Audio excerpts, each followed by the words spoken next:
Bonjour. Guten Tag. Hey, papi. Welcome back to the Kieran Carlin For Sir. I'm your boy, For Sir, and this is the Kieran Carlin. Today we are returning to redesigning the second half of every single Premier League home kit for the 23-24 season. Now after this I will do the away kits, and after that I will do all the third kits, and after that I may do various European teams, and then after that I might draw a sexual image of your mum. Bubbles.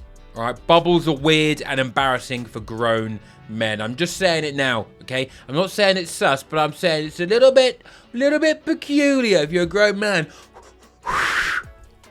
Bubbling. Alright? I'm not having it. Alright? Toxic masculinity, my friend. Boom. Get rid of the bubbles.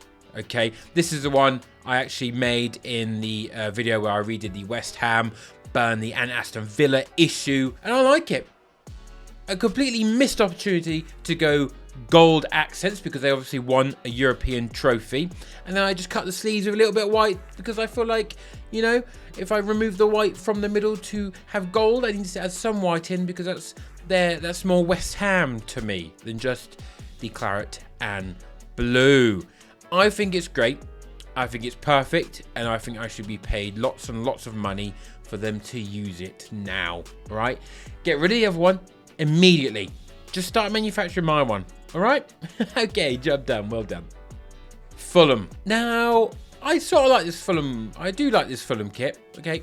So, there's not too much wrong with it. But then it's sort of like, is it half and half enough? I feel like it almost looks like it's got an accidental red Adidas stripes. Because the rest is also just white. So, it's like, So, I wanted to go full half and half. Okay. And I want to see what that looked like.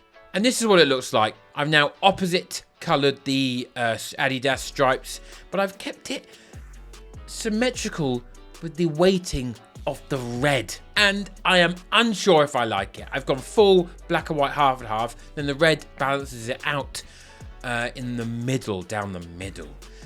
Now, do I like it? I don't know. I'm still unsure, okay? I make these and I give it like a day or two and then look at them again and see if I still like them. And I don't know. I could imagine this coming out as a Fulham kit, but just because I can imagine it doesn't mean it's correct. So it's tough. It's tough to make an interesting Fulham kit, I'm not gonna lie. Well, I was only meant to fix their current one, so I kept the same template, half and half it. I probably prefer the one they've got now. Okay, I've had a stinker. Sometimes, you know what? We're all human. Apart from the guy on Twitter that I saw being shagged by a horse. He's built different, to be fair to him. Luton Town. Speaking of being shafted by a horse and other just really embarrassing things. Luton Town. So, my issue with this one is just the stripe with the weird little gradient fade and just the other navy line next to it. Just, feels a bit random, a bit lost, a bit shite. This, however, easily, right? All I had to do there, slice and put it on the wonk. Okay, always think about putting it on the wonk, which is a much nicer way of saying a Dutch angle or a 45-degree angle. No, bosh, put it on the wonk. I think that's really nice. It's a subtle change, a simple change, but a beautiful change nonetheless. Thank me later, Luton Town, the inhabitants of Luton, Manchester City Football Club. Now, my issue with our kit is, okay, look, you've got a nod to the stadium, and it's also going to be a nod to like the 2003-4 or 4-5 kit, I can't recall, but it's too close together in the middle. They're not evenly spaced out. So all I wanted to do was evenly space them out. Now we've got a subtle striped kit and it just makes more sense. Now I have painfully had to move the badge slightly to the left, slightly more central, which is sort of killing me a bit, but I've tried to look past that. Kit makers have done that before, so I'm hoping that would just come out fine and wouldn't look weird. And then I've added it on the sleeves to keep it stripy. All right? A subtle striped kit, which is all the same colour, but on the set of stripes is like shiny or something, or very subtle. It's nice. I like it. Because you can be a stripy team without being a stripy team, if you get what I mean, all right? It's like you could be a stripy whale, but it doesn't mean you're a tiger. Jot that one down. So wise, just so wise. It really is a burden. Speaking of a burden on people's morals and ethics, it's Newcastle. So this kit is actually like absolutely fine, to be honest. I don't like that it's almost got a thin black line between the sleeves and the rest. But apart from that, honestly, it's pretty much the same kit but inverted from last season. It's black with white stripes rather than white with black stripes. So I thought, how do I solve this conundrum of just throwing out the same kit, mate? Well, I wanted to hark back to what got them to their current successful point. Okay, what was really the catalyst for such change? And in my opinion, it was the season with Papis Cisse and Demba Ba. So I've harked back to that one with 2 fat stripes down the middle. They had thin stripes on that one, but I've gone for the fat one, the big dirty stinking chonk one. Blacked out the neckline, the collar, and the cuffs. Made the Castore logo blue, and that's pretty much it. I quite like it. Is it better than the current one? I don't know, but I think they probably shouldn't have gone so close to last season with this season's one. But this season one is a pretty solid effort from Castore. I'll give them some credit, okay? The t-shirts absorb water like something that absorbs a lot of water. But their designs, to be fair to them, they've been good this year. Next up is Nottingham Forest. Now, if we look at this kit, it is not only really naff and boring, but it might be the shittest image of a football kit ever taken. Like, it's all like stretched in weird places. It's clearly on like an oddly shaped mannequin. Come on, this is not a realistic body type. Stick a beer belly on it, my friend. So I've decided to do this. Boom. Look at that. Look at the saturation of the red. This is a realistic what Nottingham Forest could have had. Okay, it's just the Celtic third kit. That's all it is. But I've made it red. Deep red, a luscious red, a loving red, a sexy red, a red fit for a king. And I think it looks really good. I think this would sell like warm cakes. Very warm cakes. So I'm just admiring it. Looks pretty good. Next up we have Sheffield United, also known as Sheffield. So their current kit, I gave it a pretty high rating. It's a pretty solid, it's a good kit. It's a great kit. It's a very good Sheffield United kit. And I've got a weird fondness for Era, or Area, whatever they're fucking called. Honkin' sponsor, but we can't change that. We are limited by the truth. Oh, bombshell. I've done this. I've removed the extra black lines and I've just whited it. All right, there's enough black on the sleeves for their sort of like tertiary, secondary colour that I don't think you need it down the middle. All right, got rid of the weird black underbits. You're right. We're going to see your sweat. We don't need to hide it. It's fine. You're playing football. And then I've centered the icons because it fits so perfectly inside the barriers of the stripes. Okay, and you know what? I wasn't hopeful when I was in the middle of redesigning this one.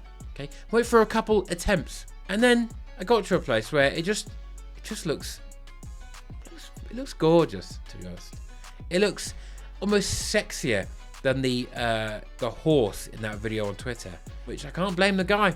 It was a majestic horse. Don't watch it. Honestly, don't watch it. Jesus Christ. Tottenham. Now, this is not only a really poor quality image of the current Tottenham kit, but this is what I've done. This is from my I tried to make a good set of Tottenham kits video. So the only way to fix this Tottenham kit, it turns out, was to just fucking start again, because it's just got random bits and bobs on it and it just doesn't make any sense. First of all, stop being red, AIA. Okay, we've been through this multiple times, but this one I've thrown in some light stripes for it.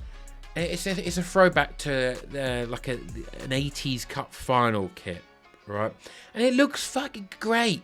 Imagine Son wearing it. Imagine James Maddison curling in something to get me FPL points. I think it's the perfect choice, and just hire me. Come on. Well, don't hire me. Just consult me. Pay me a consultancy fee, which is just sending me a PNG and a me going, the doy. Is that good or bad? I don't know. I think it just means like, oh, obviously, Nike, send me all your PNGs. Castore, send me your entire business, and I'll just delete it for you if you want me to. Manchester United. Now, they are, you know, rightly or wrongly, they are a prestigious, historic club because they've been around for almost the exact same amount of time as everyone else. This kit, I gave it a pretty high rating. If you're a Man United fan, you're happy with this kit, but I don't feel like this kit represents the current state of Manchester United for the past 10 years. So I thought, realistically, what would encapsulate perfect Manchester United as their current identity, as their future identity, as what they will be forever until I fall off this earth? I've gone with a change of manufacturer for this one. Boom. All right, it's inevitable. Castore will at some point get a big, you know, a category A team to design for, and it's going to be Manchester United. They're going to go all out because Manchester United, their brand's going to fall off eventually. All right, it's always, you know, it's sort of starting to, or you can maybe sell like a tractor in Singapore, mate. I don't care. All right, they're falling off to Castore level, and then what I did was get possibly the worst template I could possibly think of, and that is obviously the last season's Wolves kit. And I two-toned it, and then I thought, oh, okay, let's put this chaotic graphic down the middle of it, and then I put loads. If you look very carefully, I put in a fuck ton of holes in the side of the kit. Now you might just think this is over design, or I've over designed it, but no.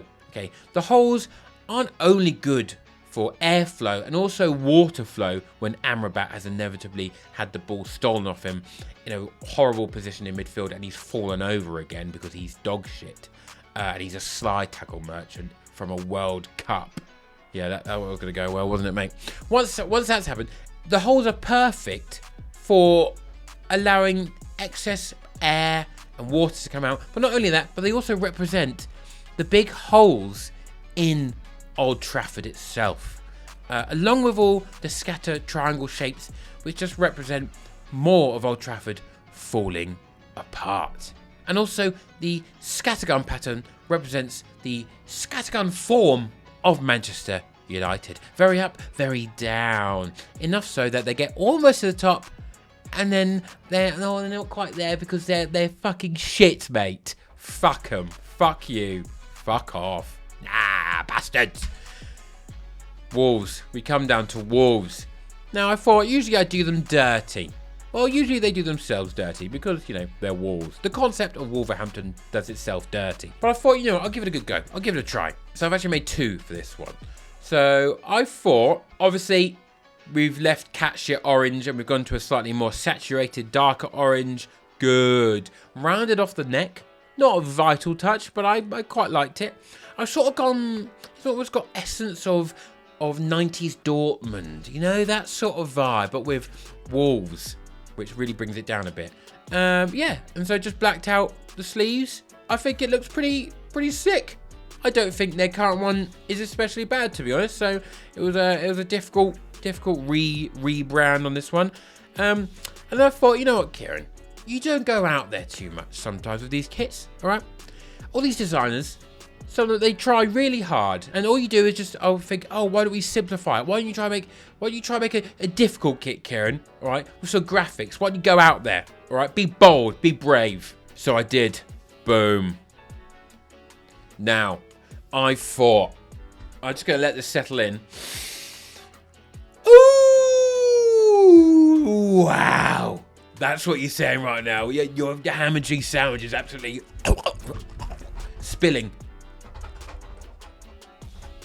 spilling out of your mouth right now during lunchtime. Because look at this. Okay, it's gonna be, so this is what it would be. It's not an away kit, okay? It's a one-off home kit for the 400th anniversary of the existence of Wolves. Now, don't quote me on that. I don't know how old Wolves are. I have not Googled it. But we'll work on that basis. And without Wolves, you wouldn't have Wolverhampton. So I think we should all remember that when we see a wolf, and we should cull them and kill them all. So it's midnight. It's midnight is out. Okay, you got the Wolves. They're howling. Okay, they're howling because that's what Wolves fans do when they want to cheer their team on. The entire Molineux goes, "Oh!" every time they get a corner. I've used PNGs I've stolen off Google and silhouetted to represent Wolves howling. It's very subtle. But my favourite bit is that the Wolves badge is a full moon. Yeah, it's pretty cool. I think it's good. And they're also howling at the great offers that AstroPay can offer them, just above them, between them and the moon. We all love our AstroPay overlords. What is it? I don't know. No one knows. I assume it's one of the companies that just make money. So that's good, isn't it? Can I be a CEO of one of the make money companies? I would like that. I really would like that. This would actually be like a funny kit, so I think Wolves should make it. And I'm actually pretty proud of the glowing Wolves badge. So nice. I've been your boy Kieran. Don't forget to subscribe. I will see you in the next one. Bon appetit, my friends.